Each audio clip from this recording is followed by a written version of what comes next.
Well, good morning, everyone, and welcome to the news. Today is going to be a solo news show. Fernando apparently just realized he had something to do this morning, so he just sent me a text message. But that is why we don't have the cool intro and whatnot, because that stuff is sitting on his computer. So we're just going to cut to the chase of it and figure out what is the weather like today. Good question, because I don't know. Let's see. All right, one of the things I do is every time we go somewhere out of town, I always add their weather to my phone because we usually go back. And today in Clearwater, it is 70 degrees with a high of 76. Partly cloudy conditions, mostly clear conditions. Hopefully no rain today, so there'll be a change up for the rest of the week. We've been having rain and it's been kind of dreary, which I don't mind so much, but it, 3 or 4 days of it does tend to get a little old. So, but hey, it's nothing like winter for you guys, so I totally understand. But let's check in and see what the weather is with the rest of you guys. Fang checking in, partly cloudy, 71 with a chance of rain. Good morning from San Diego, 52 with a high of 72. Mr. Sun is just starting to rise. So when we take our little guy that we babysit to school and the sun's in his face because Mr. Sun is so bright today. Just kind of funny for me. 34 and overcast with a high of 52 in central Vermont. Need to make like a Thanksgiving pizza, would be kind of cool, like turkey and stuff on it. Partly cloudy, the high of 73. Dean really dressing up for the wedding tomorrow? Tuxedo, toe shoes, and a Boba Fett tie? No tuxedo. It's not my wedding. So I, just gonna wear pants and a button-up shirt. I don't know why they think I'm gonna wear a tie, but I mean, I guess. But yeah, toe shoes for sure, because I don't have anything else. 50, partly cloudy in North Carolina. Today was 67 as a high.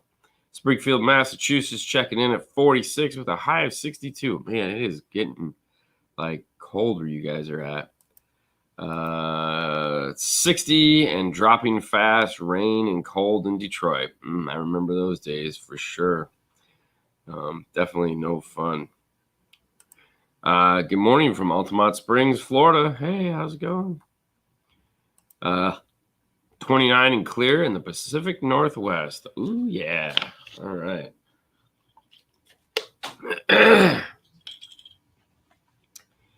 Yeah. All right, what do we got here? Morning. Northern Indiana, rain and rapid dropping temp. High of 40 today. Damn. It's too cold for y'all. Nando on strike, picketing out front of the store. No, apparently they had something to do at school with the kids, and he's not exactly one to keep a schedule sometimes. He doesn't always know what day of the week it is. It happens. We've all been there. Not a big deal. But we got some news. But before we get to the news, let's pull this up. We steal all our stories from a little place called ceoutlook.com. If you'd like to know more about the stories we're about ready to tell you, head over to ceoutlook.com, or you can always just click the links that are in the descriptions for the. Okay. You can always click the links that are in the description below. We'd like to thank them for continuing to do their job so that allows us to do our job. Turn that off. All right, this is a little hot. So I'm going to do that. All right. So let's get to the news itself.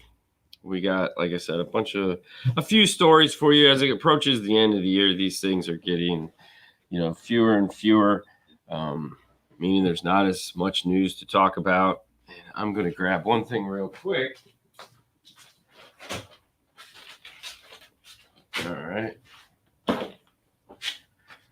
Sorry about that. Okay. Dean, you need a proper day off.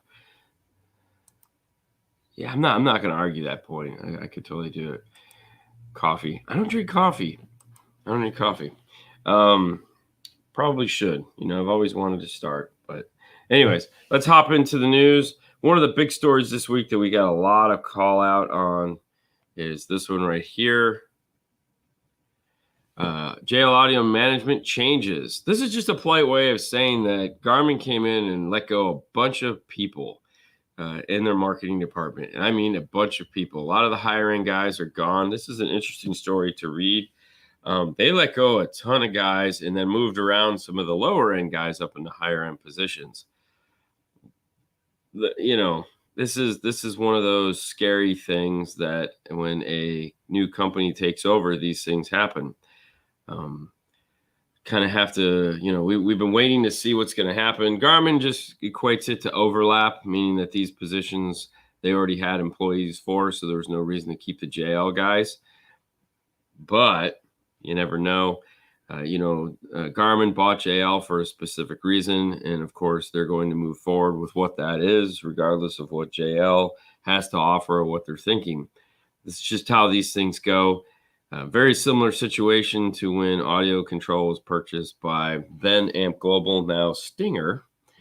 One of the first things that they did was let the sales reps go from that they had hired, which I lobbied against. I thought it was a bad move, but it doesn't really matter what I think because I didn't buy the company.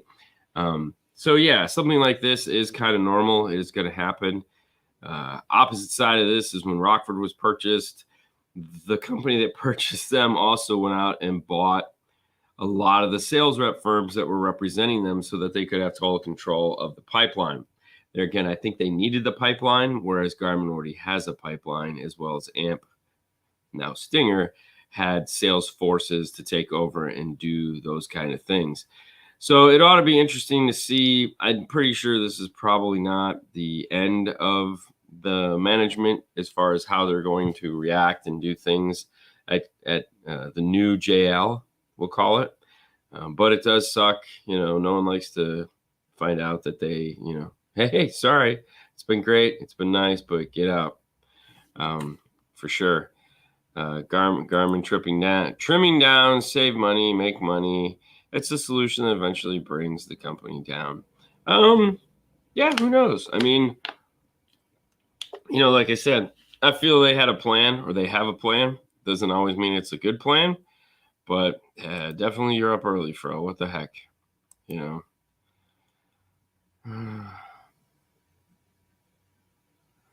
Yes. Sad times for JL, independent for so long and now controlled. Yeah, but hey, that's what happened. You build something up, you get it to where it needs to be, and then you move on. There's a bunch of people that work there. We'll just kind of have to see how these things just play out, But this is definitely the first big move that Garmin has made, and it could be for the better. You never know. I mean, depends who you talk to, I guess, is always the perspective of these kind of things. They might. I heard one guy make a comment that it's like, yeah, you need to get rid of those guys, those knuckleheads anyways, because they weren't doing their jobs and, sales are down and all this other fun stuff. But I don't know. I'm not a JL dealer. I really don't have to deal with those guys on a daily basis or a weekly basis for that matter. So we'll have to just see how those things go, and that's the great thing is that, we're just sitting back and kind of watching what's happening, and then eventually the whole big picture will be unveiled to us. I mean, if they want it, they're more than happy to have it. But I won't make any money from it. That's for sure. All right, moving on. Sound Digital's ships GAN amplifiers. So we're moving into the new product segment here. And if you caught our live show, which we did from SEMA Floor, this is a picture from SEMA Floor that Doug and the guys put together. And this is the new Sound Digital GAN amplifiers.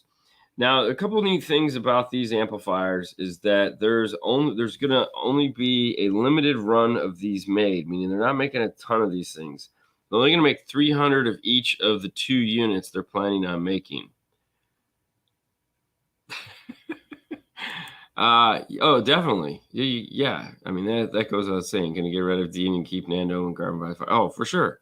I mean, that's what would totally happen. I mean, that's not even a. Anyways, they're only gonna make 300 of these amplifiers of the two that they're gonna have. There's gonna be a 5-channel model rated at 1,500 watts with a retail price of $1,500, followed up by an 8-channel model of approximately $1,800. That'll be at the end of December. So both of these are going to start shipping soon. But there is some unique things about these amplifiers that are, I mean, other than them being a GaN circuit, which we really haven't seen much of in the 12-volt industry. One of the things that's unique about selling these amplifiers is in order to sell them, in order for me as a retailer to get this amplifier, I have to go through an hour and a half training in order to qualify to sell this. So not that that's a bad idea. I actually think it's a good idea. I wish more manufacturers would require some knowledge of their products before they let these guys get at them and start screwing stuff up. But because this is going to be a limited run, this is a new technology, Sound Digital has decided that that's the move they're going to make if you want to sell them. Now, these are not for the average shop. These are what they're considering their high-end amplifiers. So you have to pre-qualify as a Sound Digital dealer in order to sell these. I mean, you have to prove to them that you do know how to install as well as sell high-end audio. So there's a whole different idea here that I haven't seen in a while. I mean, long time ago, back in the days of young haired Dean, when Alpine came out with their Expert series amplifiers, they toyed with the idea, and it actually started out that way, that the only way you could become an expert dealer is if you had an installer that was MECP certified. At the time, it seemed like a great idea. It was a little too premature because there wasn't enough MECP certified Alpine dealers out there in order for that to be an option for viability. So that quickly got, squashed, and anyone could become an expert dealer. But the idea behind it was, at the time, they thought they were like these revolutionary amplifiers that came out, and they had bandpass crossovers. It was like, ooh, snazzy. Either way, this is definitely a new approach to how to qualify a dealer to sell your products. And I feel that because it is a limited run, it ought to be interesting. But either way, if this is something you're going to get into, thank you, Jody, or something you're interested in, make sure you go on to sounddigital.com and find a dealer near you. Or if you are a dealer, make sure you take that class so that you can, become that guy. Also, new product news. Boss introduces Harley-Davidson radio. Now, you guys know we don't do motorcycles, but this is one of those things that, for me, I personally find amusing. That's why I always bring this stuff up, because one of the things that kind of aggravates me is when you go to one of these bigger Japanese manufacturers and you say, hey, you guys are really keen on radios lasting forever and ever, and, being able to change out these things in cars for as long as we can. And there we go. Sorry, back to the GaN story. Dealer locator has been updated to add more dealers soon. There you go. Thank you, Tommy. And that's that. So anyways, as I was saying, you go to these Japanese manufacturers, and what I mean by that is Alpine, Sony, Kenwood, JVC, Pioneer, and you're like, hey, you guys are like the radio guys. You guys want, cars to always be able to add new radios to them, blah, blah, blah. And then, moving forward, we just saw some of the new cars, new car dashes, and obviously there's no way in the world that we're putting new radios in some of these new cars that are coming out, because, they have 16.5-inch touchscreens in them. 7-inch screen really isn't a viable option. But Harley-Davidson and these side-by-sides are, still easily consumable products that we can pop new products in. Now, the new 2024 Harley-Davidson is getting difficult. It does have a pretty amazing touchscreen in it, but there are still tons of these motorcycles out there that as Tommy will tell you, that like need new radios. So you get these companies, second tier companies like Boss and Cerwin Vega and stuff like that are making these radios, and they're doing a really good job at it. Like they're doing a really good job. We talked last week. Cerwin Vega has their new radio that they're coming out with. The RR2 is actually just built into the radio, so that's like a first and a pretty impressive thing in itself. But now what we're looking at, now what we're looking at is these guys, Boss, second tier product, is coming out with this, and it seems like all these guys are. And by the time the big Japanese companies decide that, oh, we're gonna put our might into this, it's gonna be over. Like it's not even gonna be a thing that anybody needs.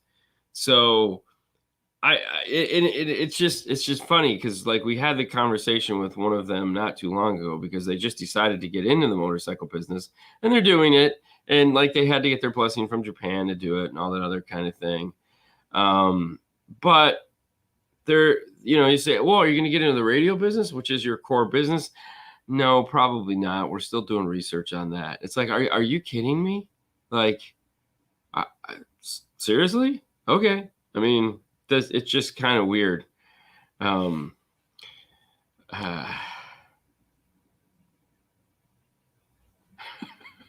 guys are having way too much fun in there. Fernando is missing today. He had something to do with his son at school. So that is why he is not here with me this morning. And of course, he didn't tell me till this morning. So I will be upset later. Retail price on this is $340, extremely reasonably priced for that. So Fang comes in, and let's see, let me get back up here.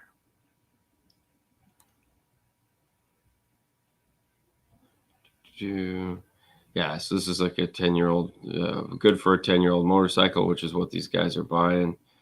Yeah, there you go. Yeah, that will fit a 10-year-old bike. Yeah, which I'm sure every single one of them is still on the road because it's not like these things. There's no CD player in it.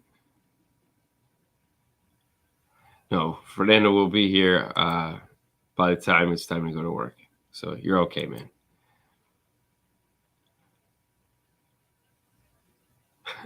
No one's off today. Good morning. Okay, so anyways, that's what we got. I think this is just one of those things that I wish the Japanese manufacturers would take this seriously, because I feel, and there again, it doesn't really matter what I feel, but I feel this is a market they're missing out on. They could do really well in this category for sure, because none of them are doing it. And, I mean, this to me just screams of Alpine. It seems like Alpine just wants to get into everything. Yeah, 60,000 starting for a new Harley. Whew, man, y'all need to have fun with that. All right, moving on. This is that segment of the show where we just kind of talk about a random topic. And this particular topic is, and this is where Fernando and I debate this, but more detail on the 2025 Ram 1500 with the Klipsch system. That's right. This is like a 200 speaker system that Klipsch has designed. For those of you who don't know this, which I found out recently, and I knew it, but I had forgotten, Klipsch is owned by Vox, formerly Audio Vox. It is in their home division. And naturally, they bought it because Klipsch is an awesome name for home theater style stuff. So they have a whole home audio division. I believe they also own Onkyo and stuff like that too from Vox. But Vox is a huge OE partner that a lot of people just don't know, along with owning pretty much, just to give you an idea, Vox pretty much owns the video, in-car video experience. So if there's a headrest that has a screen in it, it's owned by Vox. If there's a drop down, it's pretty much a Vox. And if you need an alarm system, that's almost, other than the few Canadian companies, it's pretty much Vox. They're a huge company based here in Florida, believe it or not. Anyways, this is the new Dodge Ram. This is probably going to be the most expensive Dodge Ram they're going to make. They're expecting to come in at about $100,000 for this particular car. This package is only going to be available on this particular version of the RAM. But this is the tungsten model. Yeah, tungsten model RAM. It's like a 23 speaker system. It has threes across. The speaker locations have pretty much stayed the same. Like it has the 3.5s across the dash, it has threes across the ceiling, 6x9s in the bottom of the door. It does have a 12-inch subwoofer, but Klipsch has teamed up with Panasonic in order to come out with this system. Now, the radio on the dash is a 16.5-inch system. This has an up mixer. It has surround. It has all kinds of fun stuff in it. It's going to be interesting to see. This also has like speakers in the rear seats, but they're for the rear seat people so that they also have a surround effect. Mike says, sorry, you sound so sick. Hopefully you don't feel as bad as you sound. You sound like I feel every day. Well, it's just because you have a bad accent, but hey, I feel okay. I just, it's what it is, man. It is going to sound as bad as a Bose system.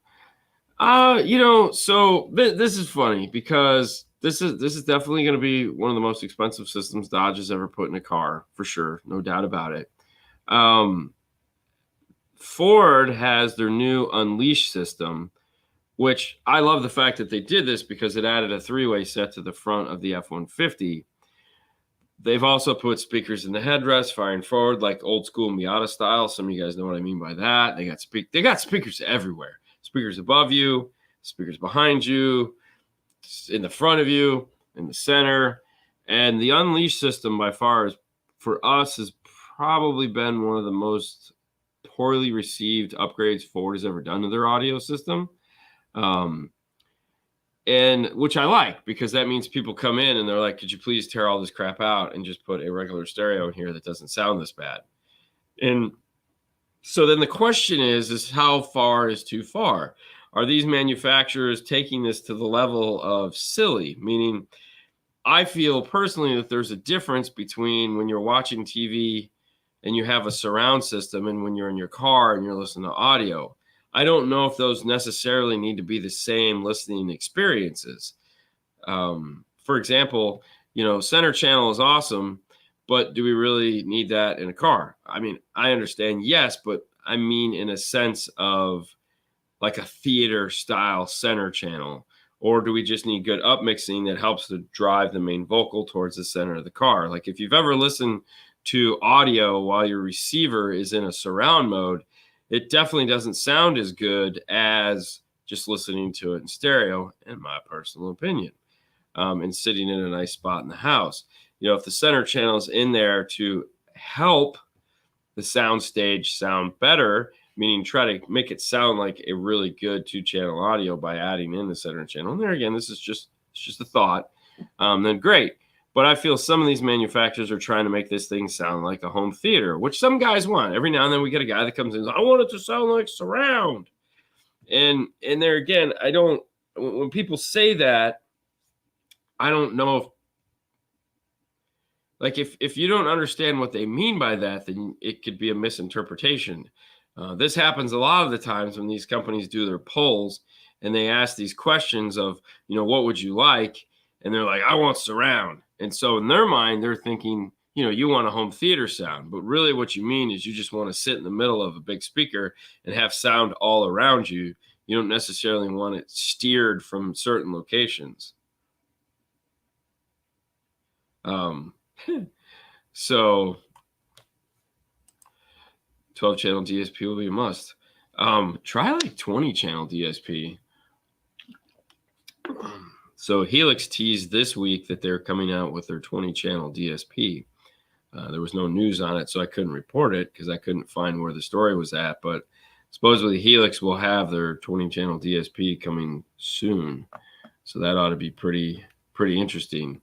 But yeah, we definitely going to need bigger DSPs to retain these speaker locations. But at the end of the day, the question is, do we really need all these speaker locations, right? Because it just seems like even in that Unleash system, we take out half of the speaker locations, do a proper tune, and the people are way like, Jesus, this sounds 100% better than what I had before. So we'll just have to wait and see how that goes. Pile better than Bang Olufsen. You guys are rough, man.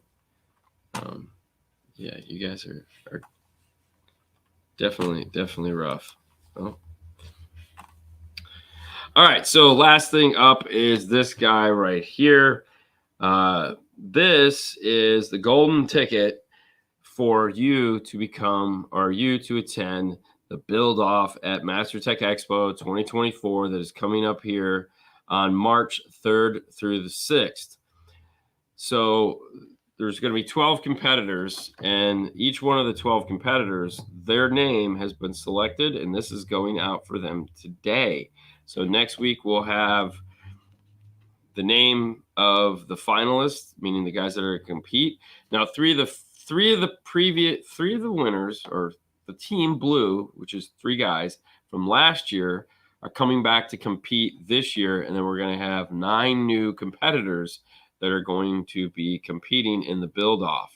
For those of you that aren't familiar with the build off, during MasterTech Expo, while the show floor is open, there's 2 teams going head to head up on the stage and building whatever the assignment is for this. I can't tell you what it is yet because we're going to talk about it later. It is narrated, meaning the MC for the show is your guys' friend and mine. The guy, the myth, the legend, cardio fabricator Mark is the guy that is doing the emceeing while the event is going on. These 2 teams are head to head. They have a limited amount of time in order to get this thing done. But up until now, no one has known who the new competitors are going to be. So this ticket is going to be going out today, and they're going to shortly find out who they are. How exciting is that? So be on the lookout for your favorite installer to post something like this in their timeline over there on Facebook or Instagram or something like that. This is going to be a big, this is year 3, so this is definitely going to be a big event. Now, also happening this year, of course, is the 12-volt clean wire challenge. That's not going to be announced until next month because we want to make sure we space it out and give everyone the opportunity to get excited about what it is they're going to be doing. But with that in mind, we asked Brian Schmidt from Mobile Solutions, who hosts the MasterTech Expo, if he'd like to come on the show on Monday and talk about another thing that is happening. So if you guys are planning to go to MasterTech Expo, there's 2 ways in which you can go. And that's something we're going to talk about on the Monday show. We're going to have him on for about a half hour and talk about it. So we'll still have time to do your Q&A stuff, along with have him talk a little bit about MasterTech Expo. Most people don't realize there's 2 packages in order to go to this. So we have the guest pass, which is a reduced price. The guest pass gets you access to the show floor, meaning you can watch the build off, you can watch the clean wire challenge, you can go to the vendors' booths, you can go to the vendors' classes, and you get to eat lunch, and dinner if you decide to stay, which is at a much reduced rate. And then, of course, you have the premium, which is the education track, which gets you all the classes, the 8 classes that you can attend while you're there, plus whatever classes you want to attend on Sunday. So it is a 2-tiered pricing, which is kind of new, or which is kind of cool. It's not new. They've actually been doing that. We just never really talked about it before. So we'll have Brian on to talk about that, as well as the new awards. So if you're planning on attending, that does qualify you to enter the awards. We're going to have we're going to have fabricator, we're going to have clean wire, and we're going to have lights. Then we're going to have the new one, we're going to have a cool one, which is up and coming. Meaning an installer that is not brand new, but not the old guy like myself, and is a rising star in the industry. And then we're going to have the other opposite side of that, which is somebody that is old like myself. It's been in the industry, clocking all his time in. He's not ready to retire, but we want to give him a big pat on the back, and he's going to get an award for that. So we have 5 awards that we're going to be handing out that Sunday night at the ceremony, the opening ceremony that we have. So we're going to have Brian on Monday for a half hour to talk about some of this new stuff that is coming up for MasterTech Expo. For those of you guys that are interested in doing it, it's time to get going and start making plans now. Hotels do fill up fast because it's also spring training in Mesa, Arizona at the same time. I think we have 5 hotels that we're dealing with. So it ought to be pretty fun. You get to meet and greet some of the stars of the industry. So fanboyism alone, we've had some great guys that have come out from the show just to hang out and meet some of the guys. So, hell, if you want to meet Mark, he's there. So it's a lot of fun. Or if you want to meet Fernando, because he couldn't make the show today, so you could meet him then. It'd be like, he enjoys that kind of stuff. But that's what we got for you. That's the news today. We hope you guys enjoyed it. Leave you with my final cough. You guys go forth, be merry. Have a great day. We will not be having a show tomorrow because I do have a wedding to go to. I have to get dressed up. And yes, I will be wearing my 5-toed shoes to the wedding. I'll take a picture and post it for you guys so you can be like, yay. But other than that, you guys have a great weekend. Enjoy. And don't forget, next week, like we'll be here Monday, but also next week, for those of you guys that haven't been paying attention, is Thanksgiving. I know it's already Thanksgiving. It's hard to believe it's here. That means that we'll be doing our 10 o'clock Eastern Standard Time show live from the beach. Myself, Fernando will be there along with Haley, and we'll take you guys to nice Dunedin Beach. Hopefully it'll be a beautiful day and you guys can ask us questions. And it's just a really fun time early morning on Thanksgiving before all the craziness happens and the families start showing up and all that nonsense. We've been doing it for, 6, 7, 8 years now. It's a lot of fun. And we hope to see you guys that day. That's all I got. You guys enjoy the rest of your day. Fade to black.